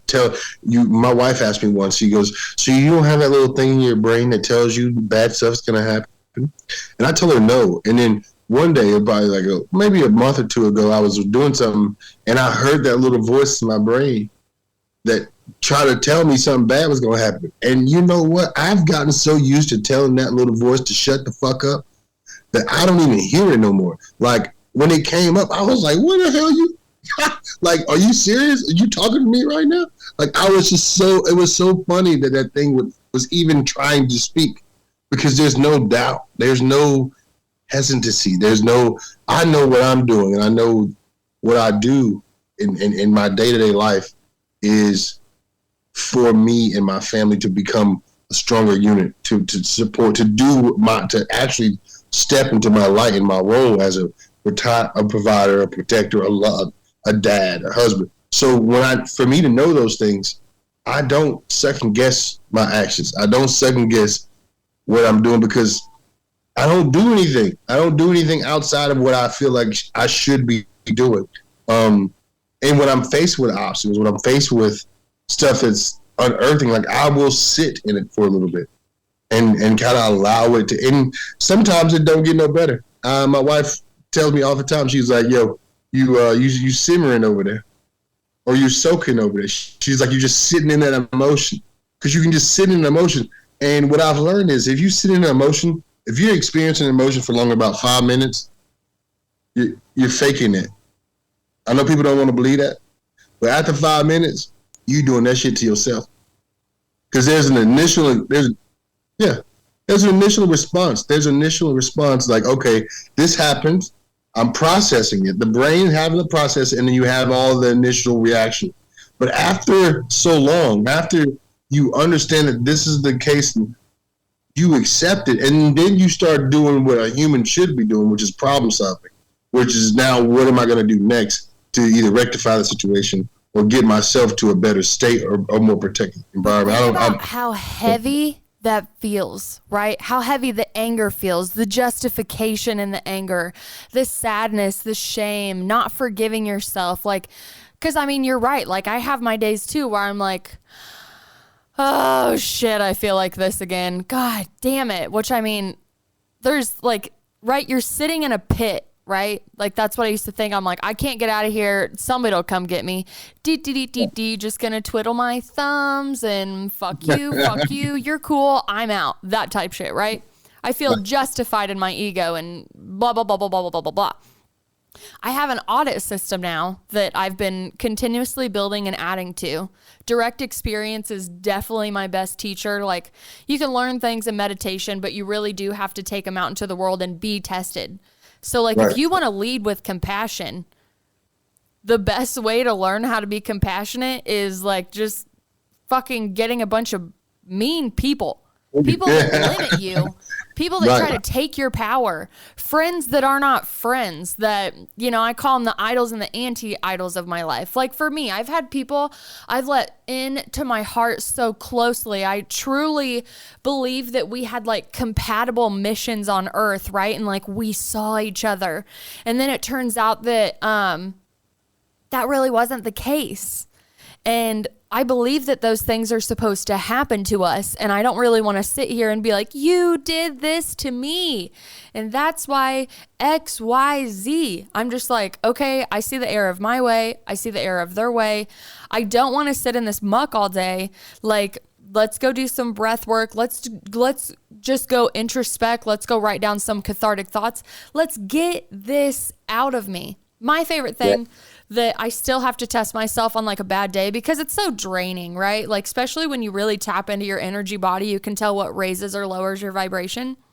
And I'm like, oh God, I just want to cuddle up on the couch and like forget about any type of work that I would like to do today. Like, I thought I was going to go journal and do this, but I don't really want to do that. And then you go to the couch, you're not even watching what's on TV because you're cycling, you're stuck in this mucky bullshit energy. So I have to force myself to get up, and I just start like doing like small body movements. Like, you don't even have to be educated in meditation, breath work, or yoga. Just move your fucking body. Go rearrange 3 to 6 to 8 to 12, whatever number you want to pick up of things in your house. Like, go clean something.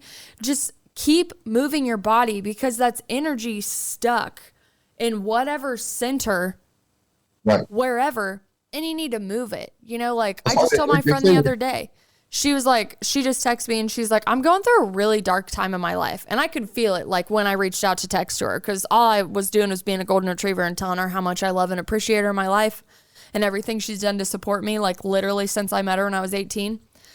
She's like, you have no idea how much this text message meant to me, because I'm just in such a dark place right now. And I was like, I feel that so hard. Like, empathically, I feel you. I send you so much love, but I identify with being in those dark places and just sitting in this pit and looking up and be like, how did I get here? And how the fuck am I supposed to get out of here? Oh, yeah, how you get out? As you know, I mean, especially with like all the knowledge that you finally do have, whether it's from BioWell all the way to tapping into the role of the divine masculine and continuously working on yourself. There truly is no pillar in human evolution that you get to stand on a pedestal like we say Jesus is and go, what would Jesus do? Be like Jesus. That's not the point of us in our physical form, to attain this and then go back to all the other humans and be like, look at me. My program is finished. I'm still alive, but my program is finished. Buy it for $199.99. You know what I'm saying? Right. Exactly. So talking about it, I really think it's important for me to continuously like show my shadow work and show my bad days and be like, hey dude, like, this happens to everybody. Just because you're going to go and work on yourself doesn't mean that you're going to magically wake up one day. You're going to be 100% healed. Everybody's going to be super fucking nice to you, and nothing bad is ever going to happen to you. That's not the point of Earth. If you think of Earth as a school, these challenges teach you. And I mean, obviously we have hard lessons, but like they say, misery loves company. So does joy. And they throw much fucking better parties, right? I was going to say, the lesson is not as hard as we make it. Yeah. But that's the investment thing you were talking about. We invest so much on these outcomes. We invest so much into this predictable future that we all want to see for ourselves. that's where the pain comes from. So you can stop a lot of your own suffering if you just allow yourself to flow with what's happening and observe what's going on around you. What happens is we see something happening and we use all of our past to have this predictive outcome, and we want this to happen. And when it doesn't happen that way, it's like, oh man, now the whole tower crumbles. And it's like, it's not really crumbling. You should just allow yourself to be malleable enough to see, okay, there's a different way that this happened, this unfolded this way. Because one thing we've all should learn by now is that change is constant. And if change is truly constant, our perspective, which is also based off of what we've experienced, it should also be able to change, because our experience is always going to be changing constantly.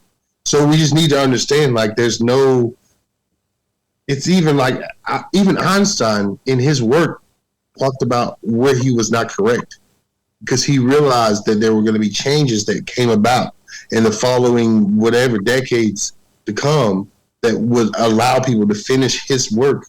But when you have somebody that's that, tuned in and that so-called smart, telling you, hey, there's going to be some changes, there's going to be some breakthroughs that's coming about that I can't even put my finger on right now.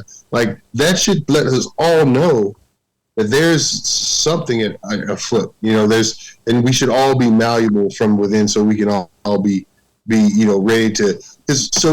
What you were saying about, well, I call it putting it to bed. Okay, putting certain stuff to bed. So if there's an occurrence, and it's going ahead and processing it and not sitting in it. I call it putting it to bed because you don't know what it is. You don't know where it's coming from. But if you handle it and you get to the true root of the cause, it will no longer have control over you. But it's also void of love. That's the practice that I like to take, right? Like, when you think the highest frequency of pure of goodness, it's not only love, but it's unconditional love. So even on the days where, like, I'm just mad at myself for being angry, like, I don't want to feel this way. What the fuck is going on right now? Especially as an empathic person. Is this me? Is this the person standing next to me? Is this someone who's in my channel? Who's clogging up my shit, right? But if I want to come back to, like, me, I love myself a little more on those days where I don't feel good. And I don't go to my husband and expect him to even understand what's going on with me at this point. Like, he sees the way that I take care of myself, and I don't outsource myself filling my cup to him. I warn him that Medusa is here today and she's not fucking around. Right. Yeah. Right. And I'm not unloading the fucking dishwasher. I'm not doing the fucking laundry. I'm going to go sit in my safe space that I created for myself, all of them, past, present, future. And I'm going to go work that shit out, because I actually turn into, like, frozen fawn. I know those are two different, but those are the ones that I sway between, where if I'm supremely uncomfortable, I am negatively submissive. I'm not myself. I'm more detached than Britney Spears on lithium. And I'm just like, yeah, whatever you need from me. And I just turn into more like a servitude mode, not like a good nurturing, oh my gosh, this is my purpose, this is what I want to do. I'm like, yeah, whatever you need from me, just so I can go be with myself again. Like survival mode, right? And then on the other side of the spectrum, I can go way too high. I can vibe way too high where I can't even fit in my own house. Not from an egotistical perspective, but it's just like, I come home from recording an episode and he'd be like, what'd you talk about today? I was like, Anunnaki, universal consciousness, the suppression of human consciousness, and tarot reading. And he's like, cool. Awesome. If you're happy, I'm happy. Happy wife, happy life, right? But circling back to, I don't expect him to fill my cup. I fill my cup. I want it to be overflowing. There are truly days where I can 100% lead with compassion. I smile at people at stores, and I love those days because it reminds me, like, of my future self, of how I actually want to be. And then the days where I'm like, oh fuck, I have to figure out, like, how this black You know, like the black Spider-Man, the one with all like the goopy muck over him. Like that's what I picture on me. And my go-to is to go to the shower and do affirmations and shower visualizations where I'll ask on my body where it's at, because I can usually like feel it like clogging up my heart space, my shoulder, the top of my head, whatever part of my body. And I'll picture that sludge all over my body. And then I'll get in the shower with a fuck ton of Epsom salt and rose petals and whatever the hell I feel like putting in that day. And I call in whoever I want to talk to that day. I really love calling in like Archangel Michael, and I'm a big like saint type person too. But I visualize all of this muck and this water just clearing me and cleansing me and getting all of this bullshit off of me. And 9 times out of 10, I mean, I'm not 100% cured that day, but I feel so much better after doing those exercises. So it's almost like troubleshooting myself. I'm troubleshooting my shadow side, and I'm realizing today I feel void of love. But where do I feel void of love at? Do I feel it in a past self that's coming up and exposing themselves as a reaction to something in my present reality? Am I struggling with my present reality, so I'm deflecting into the past or into the future? Because if you're in the past, Buddhist, again, you could act supremely depressed.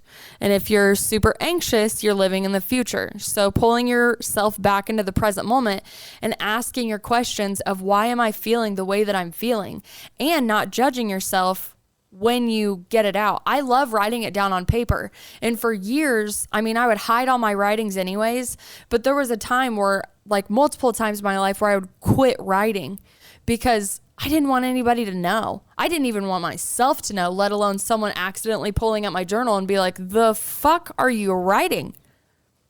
What's going on, right? But the biggest thing that I think of is I'm really void of love today, and I'm not void of outside love. I'm not going to go have surface level sex, right? To basically manipulate the chemicals in my body and deplete the chemicals in my body, because that's just going to make it 10 times worse, right? That's like coming off of drugs. Sex is a drug, is a phrase for a reason. So one thing that I want to pull apart that you were going on, the placebo effect is real. It's sold to us like it can be like super negative, right? But your brain is a receiver. I've said it multiple times, but it's also called neural plasticity. So when you talk about the inner voice in your head that comes in to try to like fuck your day up, and you're like, what are you even doing here? Like, bye. You are nurturing the correct pathways. You can break these other pathways off. It takes a long time. If you've told yourself that you are ugly in the mirror, you don't like the way you look, like all of these surface level things over and over and over, it's going to take a while to retrain your brain that you are loved no matter what you fucking look like in the mirror. It doesn't mean you don't have to like improve and make better choices, but you have to love every version of yourself. You have to love the version that you forgot, the one that you shoved away somewhere and said was unworthy of sight from other people. And I'm not saying like go out and start yelling at people at a grocery store and feel justified because I'm acting out my shadow side. I'm just saying like you have to bring it back into you and your awareness, right? And be like, oh, I'm not loving myself today. I don't need to go to him and be like, you're not loving me enough today. You fucking know when I get like this that I like to fucking cuddle. You know how I get when I PMS. You know, like I have anxiety. Work around it. Like that is not what we're fucking doing here. What we're doing here is building the awareness, nurturing the correct pathways, not poisoning ourselves, and then blaming somebody else, especially someone that we love. I love all of the people I've crossed paths with in my life, good or bad. And I still have like a lot of healing from like people in my past that even on like, I call it my egoic days, like I'll just be like, fuck that motherfucker. I'm not going to wish hate up on you, but fuck you, dude. Fuck you for what you did to me. I did not deserve that. I did not want to do that. But then I think about it from like soul contracts, life lesson, karma, and I really eagle eye it and push myself away from it. And I'm just like, attach, observe, don't attach. Observe, don't attach. So think your triggers before they show you where you aren't healed, right? So are you guys offering any type of online services for your show, or for your store, I should say? Or how can I come to your meditation studio? How can I come buy crystals from you? How can I meet your wife? Because she's fucking magical. We didn't even get to talk about her enough, but I've met her like 3 times, and she is literally like an angel in a human body. The way that she walks is just etheric. That's what I've thought every time I've met her. But if I want to come and do your meditations and learn more about you and just even have a conversation like the one that we've had today, how do I go about doing that? So we're getting ready to move into an actual physical location. Our store, we have a grand opening on December the 19th, and we're going to be opening. December 20th. I'm sorry. December 20th. We're having a grand opening gathering on the December 19th from 6 to 9, kind of like a little wine and cheese thing like we had before. That's the 19th to 20th. The 19th is the Monday. Yeah. So, and then, but that address is actually 911 West 31st Street. And that's located 1 block away from the flea market we were in, which was over off South Seneca, Pawnee and Seneca. So 911 West 31st Street, that's going to be our main location. So we'll have our store set up there. We'll have the BioWell technology set up there so we can do readings. My wife is an emotional code practitioner, so she helps with all kinds of past trauma, and I don't want to say past life trauma, but more so just past trauma with childhood or blockages. So it just depends on kind of where you feel like. A lot of people feel like they have blocks. My wife helps with that a good bit. And then in there we'll have all of our crystals. We'll have all of our stuff. My wife hand pours candles. We have sage. We have, there's a big list. Singing bowls. There's a lot of love poured into those candles. I really just want to underline that right now. I just got a small one, and literally you can feel it. And your guys' crystal collection is magnificent. I know we didn't get into like crystal knowledge or anything because we're getting ready to wrap it up, but yeah, your guys' crystal knowledge is off the charts. You are truly a DM and DF working together through the hard stuff, through the good stuff, continuously battling all the things that are against your missions constantly. And I like the transparency in it. I think that's one of my favorite parts is you're not walking around going, oh, we're perfect, we're love and light. Yeah, we got this shit figured out. Like you are okay with your vulnerability and continuously moving around and striving for the mission that you have, and it's extremely admirable. Well, we came a long way, honestly, and like you said, it's not always easy, but being able to communicate with each other and give each other space when we need it to kind of allow us to hash stuff out on our own, and then we come out together and we try to support each other. It took me a lot, like you said, you have to be able to realize how to approach somebody with your own cup full so you're not constantly dragging them down or constantly asking them to fill your cup.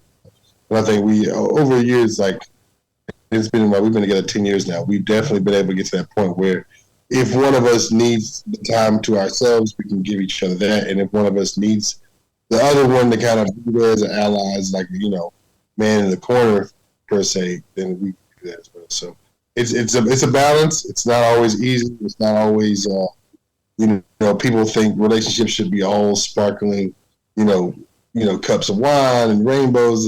It's not like that. And we run into our problems, but at the same time, we do so in a way where we understand, okay, I can only help you as far as you need my help or you allow me to help. So to try to force, you can't force your opinion or your perspective on anybody else. And so until that person's ready to take 100% accountability and say, this is how I feel, this is where I stand, there's really nothing you can do in anyways. So I will say, me and my wife have both gotten to that point where we are tired of living our own or suffering our own story.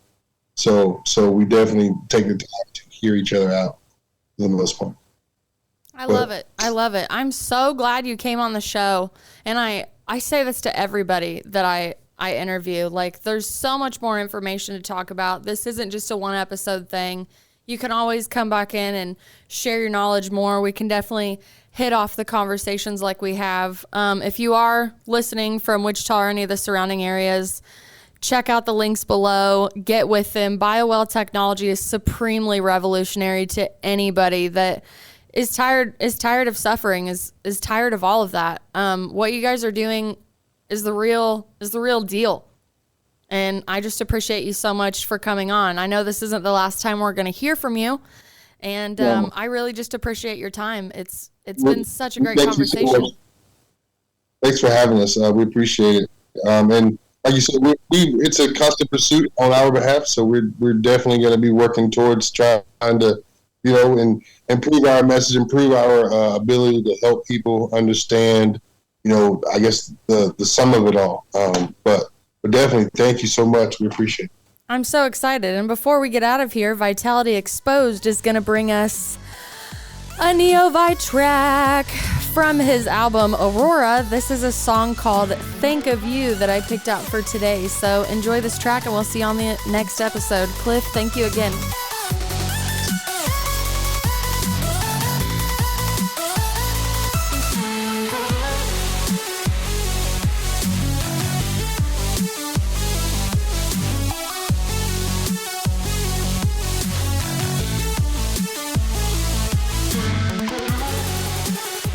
This is the Hoosier Media Network, your home for podcasting.